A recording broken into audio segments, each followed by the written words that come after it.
Bonjour Laurent Geoffrin. Bonjour. Alors c'est comment de l'autre côté? C'est passionnant, Ouais. parce que quand vous commentez, vous pouvez vous arrêter au moment où on va vous demander mais qu'est-ce que vous feriez si vous étiez au pouvoir. Les journalistes, c'est pas leur problème. En général, il dit je suis pas au pouvoir, c'est à vous de vous débrouiller. Exactement. Et là, je suis obligé d'aller plus loin. Nous sommes obligés d'aller plus loin avec le mouvement Engageons-nous, parce qu'on travaille, on est nombreux. Et qu'est-ce que vous avez découvert de l'autre côté sur la manière de fonctionner?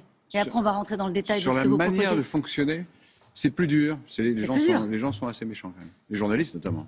C'est vrai? On y va. Allez, vous avez fondé une association, je disais, donc Engageons-nous, pour rassembler la gauche, le socle d'idées. Votre livre s'appelle, je le disais, Anti-Macron. C'est un bon point de départ, mais est-ce que ça fait un projet anti-Macron? Non, mais il faut bien marquer une opposition. Il faut bien juger le pouvoir en place. C'est l'histoire d'une promesse trahie, finalement.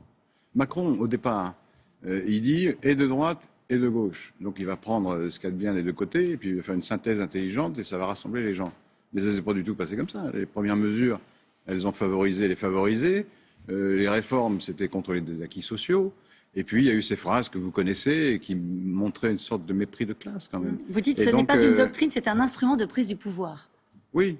Et on s'est aperçu à la fin des fins que c'était pas Macron n'était pas au centre, mais il est au centre de la droite. Donc la promesse est trahie. Et ça divise le pays. Rarement un quinquennat a autant divisé le pays. Donc c'est ça le problème. Après, c'est vrai, vous avez raison, il faut un projet alternatif. Alors on va y venir sur les idées. Mais par exemple, c'est dans l'actualité du jour, le congé paternité qui va passer de 14 à 28 jours. On le sait que c'est un levier en matière d'égalité homme-femme. Ça, c'est le bon côté de la Macronie? Oui, il y a eu des mesures. Moi, je ne suis pas... comment dire, si, vous êtes anti-Macron, c'est marqué. Oui, au bout du compte, parce que quand on fait moi je raconte l'histoire des 3 ans de manière aussi plaisante que possible, de manière ironique, drôle. La politique n'est pas toujours ennuyeuse, fort heureusement. Mais c'est vrai que la somme de tout ça, c'est que à la fin des fins, vous avez un pouvoir des élites qui est largement coupé des gens, qui s'appuie sur ceux qui profitent de la mondialisation. Qui sont assez nombreux, hein. Donc ça fait un socle électoral qui existe toujours. On l'avait vu tout à l'heure. Le parti macronien il a disparu pratiquement, mais Macron il a toujours ses soutiens. Pourquoi? Parce que c'est les gens qui sont bien dans leur peau qui le soutiennent. D'ailleurs, ça lui fait 20% de gens. Et comme les autres sont divisés, évidemment, il est en position de force. Et si rien ne change, on aura, en tout cas, du point de vue de la gauche, hein, on aura des candidats tout à fait honorables qui vont faire un score un peu court. Et au deuxième tour, on repart avec le même duel Macron-Le Pen, mais cette fois, il y a un risque. C'est comme la roulette russe. Hein, il n'y a qu'une seule balle dans le canon, puis au moment où vous tirez, ça part. Que Marine Le Pen l'emporte, bien sûr. Donc il faut absolument réagir. Vous la trouvez meilleure aujourd'hui que la précédente fois? Mais elle garde constamment ses soutiens, et parfois même elle les accroît.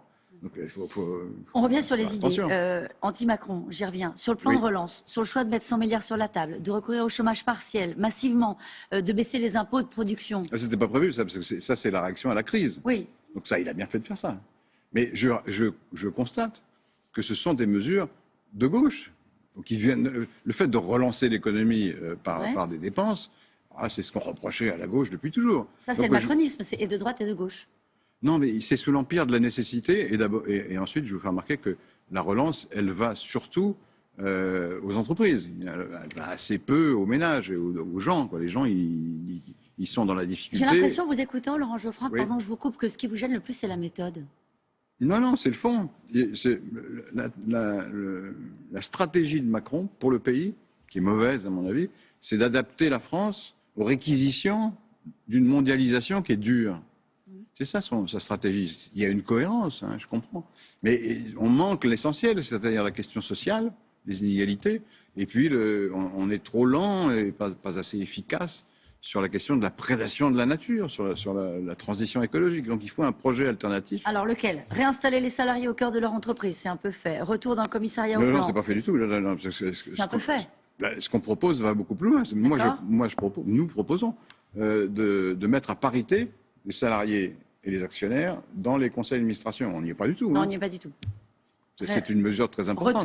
Retour du commissariat au plan, ça c'est fait. Un quota carbone par personne.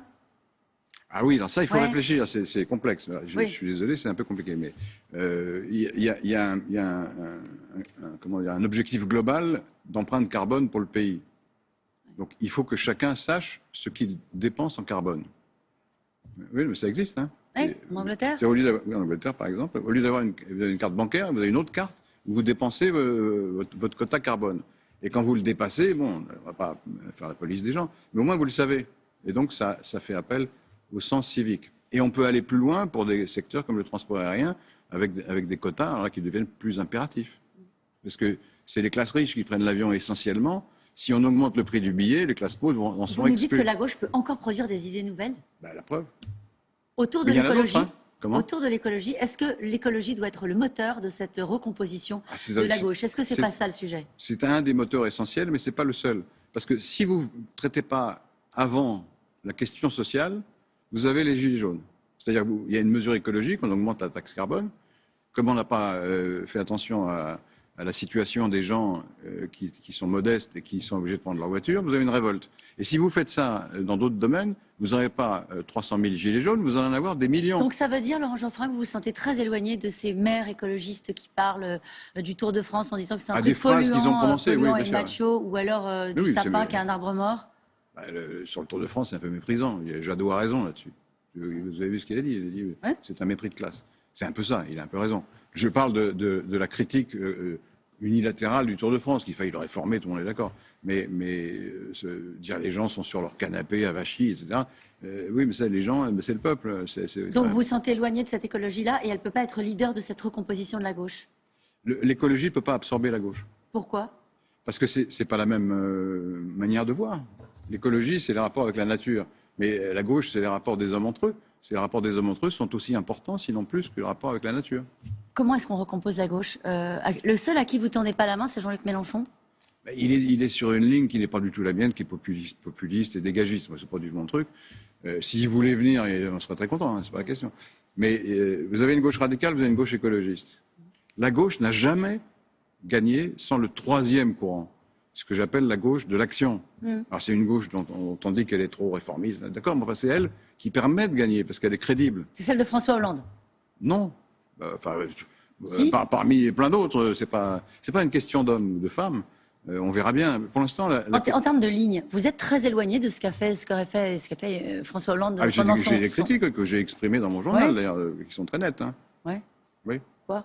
La déchéance de nationalité, c'est une bêtise. D'accord. 15 fois. Je l'ai même dit avant et il n'a pas changé d'avis.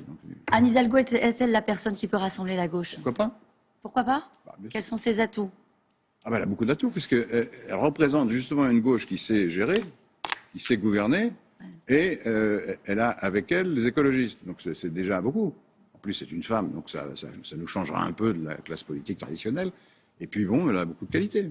Mais je ne suis pas sûr que ça soit elle, hein, c'est pas joué encore. Hein. Et en plus, cette discussion est intéressante, moi j'aime bien discuter de ça, parce que j'aime bien la politique. Mais enfin, c'est un peu tôt. Hein, le choix... Ils sont tous partis, là. Oui, mais ils sont partis sans le dire souvent, hein, sauf Bertrand.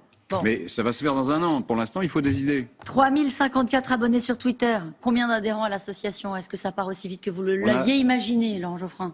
Plus, puisqu'on avait 140 signateurs au départ, on en a 5000 aujourd'hui, et il y a des centaines de gens qui nous disent qu'ils veulent travailler. Donc c'est un début, c'est pas mal. Bon. C'est bien, non? Allez. Vous allez adhérer, non? Je sais pas. Vous savez, quand on est commentateur, à un moment donné, on n'a pas le droit. On n'a pas le droit. Hein. Vous vous souvenez comment ça marche? Merci beaucoup, Laurent.